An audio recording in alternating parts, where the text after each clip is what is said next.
नमस्कार।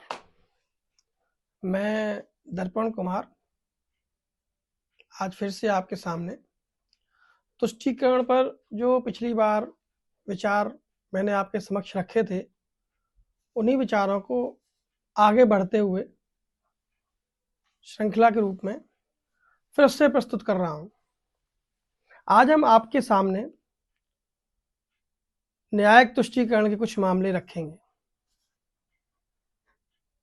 पिछली बार जो घटनाक्रम मैंने आपके सामने रखे थे, उन सभी पर बहुत सी सकारात्मक प्रतिक्रियाएं प्राप्त हुई। तो फिर उसी सकारात्मक सोच के साथ आगे बढ़ते हुए अब इस विषय पर आगे विचार रखने जा रहा हूं आपके समक्ष।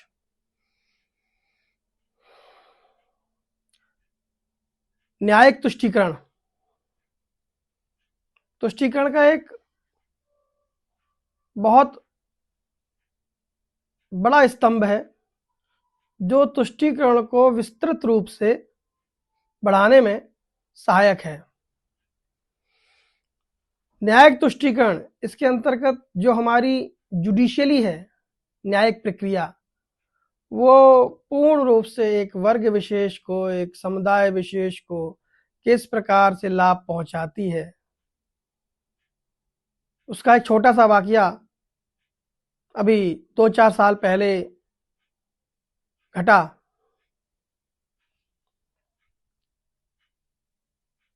सभी जानते हैं उस मुद्दे को, एक ज्वलंत मुद्दा भगवान राम का, राम मंदिर पर आधारित। जब इसका फैसला सुप्रीम कोर्ट ने किया, 500 साल से समस्त सनातन समाज राम मंदिर के लिए लड़ रहा था। हमारे भी पूर्वज, आपके भी पूर्वज और कई सनातनियों के पूर्वज रामलला के लिए लड़ रहे थे कि कैसे भी रामलला हमारे मंदिर में आ जाएं। जब सुप्रीम कोर्ट में माननीय प्रधानमंत्री मोदी जी के शासनकाल में मुकदमा पहुंचा और उस विचाराधीन मुकदमे पर निर्णय आया, तो विडंबना देखिए। जमीन हमारी सनातन समाज की, मंदिर हमारे रामलला का, हमको मंदिर तो मिल गया, लेकिन तुष्टीकरण के नाम पर माननीय उच्चतम न्यायालय ने एक बड़ा भूभाग समुदाय विशेष को मस्जिद बनाने के नाम पर दे दिया। ऐसा तुष्टीकरण क्यों किया गया? इसको हम तुष्टीकरण ना कहें तो क्या कहें? हमारी जमीन, हमारा मंदिर, उस पर आक्रांताओं ने तोड़ फोड़ करके एक मस्जिद बनाई, जबरन हमारे प्रभु को मस्जिद के अंदर कैद कर दिया, उनका घर तोड़ दिया। फिर भी जब सुप्रीम कोर्ट ने समस्त साक्ष्यों को देखा, उसके बाद ये निर्णय दे दिया कि मंदिर तो हम आपको बनाने दे रहे हैं, लेकिन कुछ जमीन 5 एकड़ या ऐसे ही कुछ 2 एकड़ जमीन उनको सरकार मस्जिद बनाने के लिए दे दे। क्यों? ऐसा तुष्टीकरण क्यों? एक प्रश्न चिन्ह है न्यायिक प्रक्रिया के आगे। ऐसा अन्याय क्यों? इसे न्याय नहीं कहेंगे या अन्याय कहेंगे कि एक समुदाय विशेष को खुश करने के लिए, प्रसन्न करने के लिए जमीन का एक बड़ा भूभाग दे दिया गया। उस पर मस्जिद अभी तक नहीं बनी, कोई भी मस्जिद नहीं बनी, वैसे ही जमीन पड़ी हुई है।